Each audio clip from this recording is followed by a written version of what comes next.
রাতে রাতে নামাজ পড়লো, রাত্রে উজাগার করলো। বান্দা তুই ঈমান ওয়া ইহতিসাবাল, ঈমান থাকা অবস্থায় এবং সওয়াবের আশায় গুফিরা লাহু মা তাকাদ্দামা মিন যামবি, বান্দা তোমার পূর্বের সমস্ত গুনাহগুলো মাফ করে দিবে। ওমান কামা লাইলাতুল কদরি, যে ব্যক্তি লাইলাতুল কদরে দাঁড়াইয়া নামাজ আদায় করবে, আল্লাহ তাআলার শুকরগুজার করবে, নিয়ামত করবে, আল্লাহর জিকির করবে, গুফিরা লাহু ঈমানান ওয়া ইহতিসাবান, ঈমান থাকা অবস্থায় এবং সওয়াবের আশায় গুফিরা লাহু মা তাকাদ্দামা মিন যামবি, আল্লাহ বলছে, আল্লাহর হাবিব বলছে তার পূর্বের সমস্ত গুনাহগুলো মাফ করে দিবে। এই দুনিয়ার মানুষ, আজ তোমরা কোন ধোঁকায় পড়িয়াছো? দুনিয়ায় তোমাদের চাইতে ছোট মানুষ বিদায় নিয়ে গেল, দুনিয়ায় তোমার চাইতে বৃদ্ধ মানুষ বিদায় নিয়ে গেল, দুনিয়া থেকে তোমার চাইতে সুস্থ মানুষ তো বিদায় নিয়ে গেল। আজকে তাদেরকে অন্ধকার কবরে রাইখে আসার পর আজ পর্যন্ত জানতে পারলাম না কত সুখী আছে, না কত আনন্দে আছে, না কত শাস্তির ভিতর ভোগ করতেছে, না কষ্ট ভোগ করতেছে, তার দেহটা কেমন আছে তাও জানলাম না। এই দুনিয়া তো পাঠাইছে আল্লাহ ইবাদতের জন্য। বান্দা তুমি বাহাদুরি কতদিন করবা? তোমার ভিতরে যতদিন হায়াত আছে গায়ে বল আছে ততদিন। আরে বান্দা তোমার হায়াত যদি 50 বছর থাকে, 60 বছর, 50 বছর থেকে 40 বছরে অসুস্থ হয়ে গেল, গায়ের শক্তি দুর্বল হয়ে গেল, তুমি 20 বছর বাহাদুরি করতে পারলা না, 30 বছর পর্যন্ত নিজের শক্তি দিয়ে অন্যের উপর জুলুম করলা, এই জুলুমের প্রতিফল তোমাকে কিয়ামতের ময়দানে ভোগ করতে হবে। এর বান্দা তোমার জীবনকে কেমন ভাবে কাটাইবে এইটা সিদ্ধান্ত তোমার উপর। তুমি যদি দুনিয়ায় যত ভালোভাবে তুমি আল্লাহ আল্লাহর রসুলকে ভালোবাসো, আল্লাহ আল্লাহর রসুলের অনুকরণ করো, তাদের হুকুম মতন চলো, তাইলে বান্দা তোমার জীবনটা সুফল হয়ে যাবে। কেন তোমার বিচার আল্লাহ আল্লাহর রসুলের বুঝি আদর্শ, আল্লাহ আল্লাহর রসুলের আদর্শ বুঝে অনুযায়ী চলতে থাকো।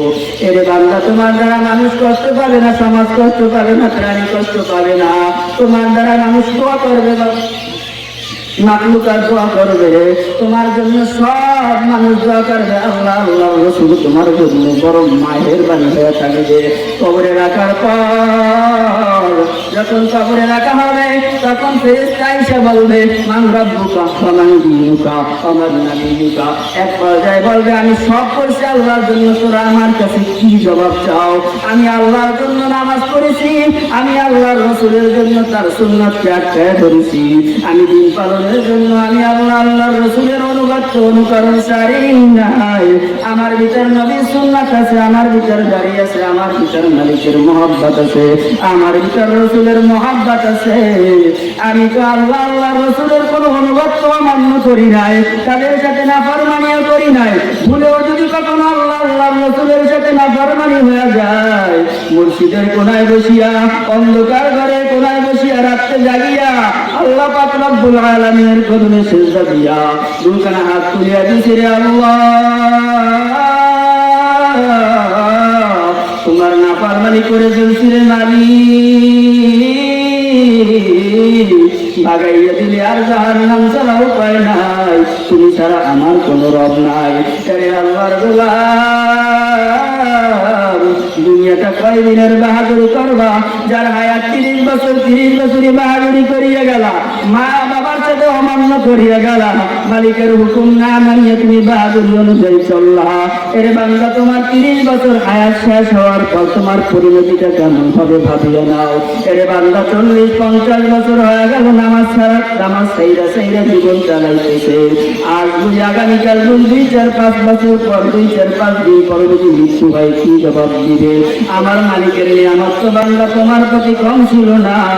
আমার আল্লাহ তোমার এত নিয়ামতের অতিক্রান্ত করছো, নিয়ামত নিয়ে নাফরমানি করছো, কোনদিন সাজ বন্ধ করে নাই, তোমার খাওয়া আল্লাহ বন্ধ করে নাই। তোমার জন্য আল্লাহ পাক রব্বুল আলামিন বড় দূরে দিয়ে সহায় রাখে নাই।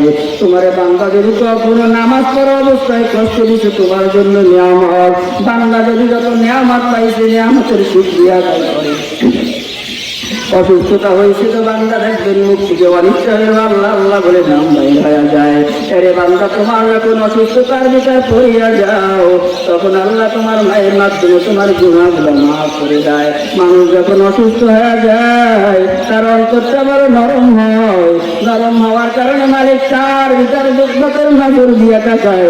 এই কুদরতের নজরের কারণে আল্লাহ যখন বান্দাটা আস্তে আস্তে নিজেকে দুর্বল বলিয়ে আত্মসমর্পণ করে, মালিক গুনাহ করিয়া ফেলাইছি মাফ করে দাও। আল্লাহ বান্দার জন্য এই কথাটুকু বলতে, এই কথাটুকু পাওয়ার জন্য আল্লাহ বান্দাকে রোগ দিয়ে তারপর তার গুনাহগুলো মাফ করে দেয়। এর দুনিয়ার মানুষ মানে কি যা করে ভালোর জন্য করে, রোগ দিলে ভালোর জন্য করে। 5 ওয়াক্ত নামাজ পড়ার পর শেষ বয়সে রোগে ভোগে, মানুষ কত কিছু পিছনে বলে না, কিছু বলা যাবে না। বান্দা হয়তো বা 40-50 বছর হায়াতের জীবনে মালিকের অনুগত্য করে গেছে, এখন বান্দার আমল নামায় কিছু গুনাহ আছে মাফ করানোর জন্য আল্লাহ পাক রব্বুল আলামিন তাকে অসুস্থতা দান করেছে। এই অসুস্থতার কারণে আল্লাহর কাছে বান্দা তওবা করবে, এই তওবার পরে আল্লাহ পাক রব্বুল আলামিন বান্দাকে মাফ করে দিবে। এইটা পাওয়ার জন্য আল্লাহ পাক রব্বুল আলামিন তাকে রোগ দিয়েছে।